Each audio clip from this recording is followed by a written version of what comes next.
भजनलाल शर्मा के अध्यक्षता में महत्वपूर्ण समीक्षा बैठक हुई है। अतिवृष्टि प्रभावित जिलों की रिपोर्ट ली गई है, जहां मंत्रियों और सचिवों ने सौंपी है। राजस्थान के मुख्यमंत्री भजनलाल शर्मा को फसलें खराब, नुकसान के अवलोकन और राहत बचाव के साथ ही मुआवजा प्रक्रिया पर गहनता से यह समीक्षा की यहाँ रिपोर्ट सौंपी है। साथ ही बैठक में किसानों को जल्द ही राहत पहुंचाने पर राजस्थान के सीएम भजनलाल शर्मा का विशेष जोर देखने को मिला और बैठक में डिप्टी सीएम दिया कुमारी, डॉक्टर प्रेमचंद बैरवा, मंत्री किरोड़ीलाल मीणा सहित मंत्री और वरिष्ठ सचिव इस दौरान मौजूद रहे।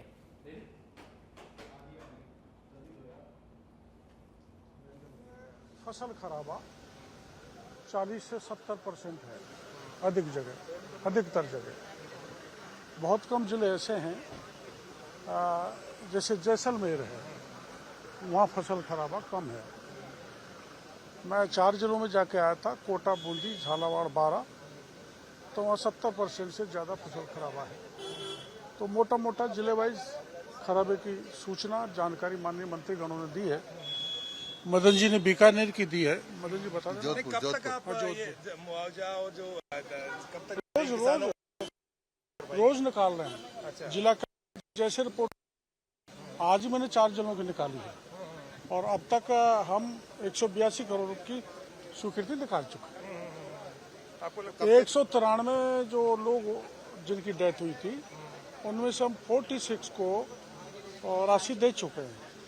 जैसे ही सूचना आ रही है हम सबको। आज यशस्वी मुख्यमंत्री आदरणीय भजनलाल जी ने हमारे जितने भी प्रभारी सचिव, प्रभारी मंत्री अपने अपने जिलों में गए और उसकी वहां की विस्तृत रिपोर्ट स्वयं ने फील्ड में घूम करके जो देखी, अतिवृष्टि, मानव क्षति, पशु क्षति और रोड के नेटवर्क की क्षति, गांव में पानी के भराव, खेतों में पानी के भराव और एक एक जिले की सबकी विस्तृत रिपोर्ट लेकर के उसका आंकलन किया है और आने वाले समय में स्पष्ट निर्देश दिए हैं कि जिन जिन की रिपोर्टें आ गई है उसी अनुसार आपदा मंत्री जी और आपदा विभाग अपनी स्वीकृतियां तुरंत जारी करे जो उनको सहायता मिलनी है।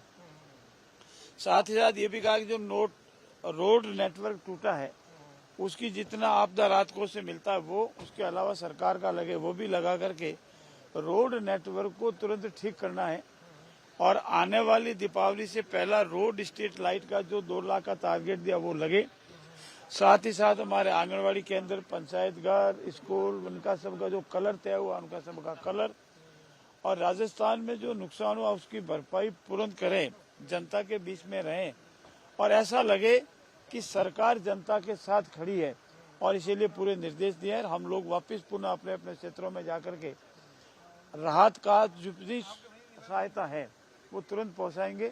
जिनकी स्वीकृतियां बाकी उसी की स्वीकृतियां जारी कराएंगे और आने वाले समय में भविष्य में इस तरह की स्थिति बाढ़ की नहीं बढ़े इसको भी सुनिश्चित करेंगे। देखिए, माननीय मुख्यमंत्री श्री भजनलाल शर्मा जी के नेतृत्व में जो सरकार काम कर रही है उसमें आप सबसे बड़ी बात यह कि प्रभारी मंत्रियों को लगातार हर महीने में कम से कम एक दौरा प्रभार वाले जिले का होता है, कोई न कोई विशेष विषय को लेकर। अभी जो बरसात हुई, अतिवृष्टि हुई, कई जगह बाढ़ की स्थिति, तो प्रत्येक मंत्री को जिलों में भेजा गया और वहां से जो स्थिति वस्तुस्थिति की रिपोर्ट आई वो माननीय मुख्यमंत्री जी को दी। बात हुई, बाकी सभी हमारे माननीय मंत्रियों ने बताया। एक विशेष बात जो आज रही वो ये बात माननीय मुख्यमंत्री जी ने कहा कि जो जहां पर पानी इकट्ठा भराव होता है हर जगह, जिसके कारण सड़कें क्षतिग्रस्त होती है, चाहे ग्रामीण अंचल हो, चाहे शहर हो, चाहे म्युनिसिपलिटी हो, एक विशेष अभियान माननीय मुख्यमंत्री जी के नेतृत्व में सरकार चलाएगी। जो जहां जहां पर लो लाइंग एरिया वहां पानी इकट्ठा हो रहा है उनकी रिपोर्ट लेकर मांग कर गांव पंचायत और क्षेत्र से और वहां पर रिचार्ज वेल लगाए जाएंगे ताकि पानी बरसात हो तो 2 घंटे 3 घंटे में उसकी निकासी होगी। एक तो वहां पे पानी इकट्ठा होना बंद होगा और दूसरा सड़कें और मार्ग और कीचड़ से लोगों को आजादी मिलेगी। ये बहुत बड़ा निर्णय लिया और मुख्यमंत्री जी ने जो मातृभूमि से कर्म भूमि से मातृभूमि का अभियान जो चलाया, कर्म भूमि से मातृभूमि, जो हमारे भामाशाह जो बाहर गए उनका सहयोग था, साथ में हमारे ग्राम पंचायत समितियों का, हमारे म्युनिसिपलिटियों का, इनके नगर निगम का, इनके सहयोग से ये एक विशेष अभियान रहेगा जिसका आने वाले समय में आगामी 1 वर्ष में आप देखना राजस्थान में कितना बड़ा परिवर्तन इसके माध्यम से होगा। न सिर्फ पानी की निकासी होगी, बल्कि रिचार्ज के माध्यम से रिचार्ज जो होगा उससे वाटर लेवल भी क्षेत्र का। देखिए, निश्चित ही ये राजस्थान का सौभाग्य है कि भजनलाल शर्मा जी जैसे व्यक्ति राजस्थान के मुख्यमंत्री बने हैं, और मुझे लगता है कि उनकी लगातार मॉनिटरिंग के कारण से ही कांग्रेस के बड़े नेताओं के पेट में दर्द होता है। इस बार जब अतिवृष्टि हुई उसके बाद लगातार से मॉनिटरिंग हो रही है, प्रभारी मंत्रियों को जिलों में भेजा, प्रभारी सचिव को जिलों में भेजा, आज तुरंत ही उनकी समीक्षा बैठक करके आने वाले समय में जो आपदा से प्रभावित लोग हैं, प्रतिष्ठान हैं और जिनका नुकसान हुआ है उनका जायजा लेकर के उनको एसडीआरएफ नॉर्म्स के अनुसार और अन्य प्रकार से उनको किस प्रकार सहायता दी जा सके उसकी समीक्षा माननीय मुख्यमंत्री ने विभागवार की है। ऐसा पहली बार हो रहा है कि सरकार बनने के बाद लगातार बिना किसी राजनीतिक लाभ के इस प्रकार के कैंप भी हमने आयोजन किए जिसका सीधा लाभ जनता को मिला है, और आपदा के समय लोगों के बीच में जाकर के उनकी तकलीफों को सुनना, उनको राहत देना, ये माननीय मुख्यमंत्री की विशेषता रही है। आने वाले समय में निश्चित ही इस अतिवृष्टि के कारण से जिन लोगों को नुकसान हुआ है उनका मुआवजा भी राजस्थान सरकार की तरफ से दिया जाएगा, प्रस्ताव बनाकर केंद्र सरकार को भिजवाया जाएगा और वहां से जितनी राशि मिलेगी वो पूर्ण रूप से यहाँ के। देखिए, हमारे अति संवेदनशील यशस्वी मुख्यमंत्री जी, जैसा कि आप पिछले 20 महीनों से लगातार देख रहे हैं कि वो उन सारे विषय के ऊपर बार बार लगातार एक नवाचार उन्होंने जो एक राजस्थान प्रदेश के अंदर प्रथम बार किया है, हर उस काम को जो आज से पहले कभी किसी ने ना किया हो, लगातार जो प्रभावी मॉनिटरिंग है, ये जो 3 दिवसीय उन्होंने एक कार्यक्रम जो प्रभारी मंत्रियों का, प्रभारी सचिवों का पहली बार बनवाया, वहां पर जाकर के जमीन से अलग अलग मंत्रियों ने, प्रभारी सचिवों ने हर जिले से एक वस्तु स्थिति ली, कहां पर क्या समस्याएं हैं, उन समस्याओं का फिर आज यहाँ पर समीक्षा करके किस तरीके से उनको एसडीआरएफ के माध्यम से, आपदा प्रबंधन के माध्यम से जमीन पर एक ग्रामीण को जिसको जिस तरीके की सुविधा का अभी इस समय अभाव है, वो जमीन पर जितना जल्दी से जल्दी पहुंच सके, इसके लिए उन्होंने हर संभव प्रयास किए भी हैं। और आने वाले समय में मात्र 15-20 दिन के अंदर किस तरीके से, चाहे वो सड़कों की मरम्मत है, चाहे वो पशुधन का अभाव हो, चाहे जनहानि हुई हो, या कहीं पर इंफ्रास्ट्रक्चर की टूट हुई हो, कहीं पर कहीं ब्रिजेस गिर गए हो, उन सब कार्यों के लिए तुरंत इसकी विस्तृत जानकारी आप सबको दी जाएगी समय आने पर। लेकिन ये जरूर है कि राजस्थान के अंदर बड़ी परियोजनाएं का शिलान्यास होगा, और उसके लिए अगर माननीय प्रधानमंत्री राजस्थान आते हैं जैसे कि आशंका है अभी, तो बहुत बढ़िया रहेगा राजस्थान के लिए। देखिए, लगातार जब से प्रधानमंत्री मोदी जी की सरकार केंद्र में बनी है 2014 में, तब से जिस तरह से गिरदावरी होती है, जिस तरह से किसानों को मुआवजा मिलता है, उसके अंदर बेहतरी हुई है।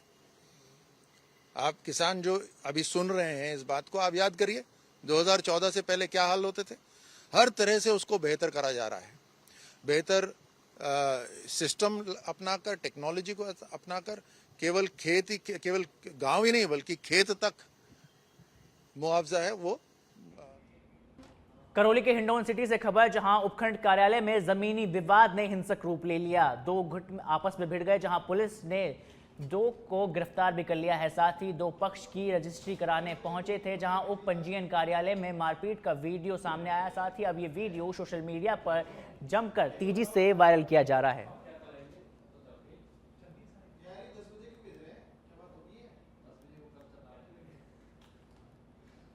मोईकला पंचायत मुख्यालय पर सागोत उपखंड अधिकारी ने जनसुनवाई कार्यक्रम के मौके पर ग्रामीणों की समस्याएं सुनी। साथ ही ग्रामीणों की ओर से अतिवृष्टि से चौपट हुई फसल का मुआवजा दिलाने की बात को प्रमुखता से रखा गया। साथ ही जनसुनवाई कार्यक्रम में किसानों ने बताया कि बारिश के कारण सोयाबीन की फसल लगभग पूरी तरह से नष्ट हो चुकी है। तो वहीं जनसुनवाई कार्यक्रम में रोजगार का मुद्दा भी प्रमुखता से उठाया गया।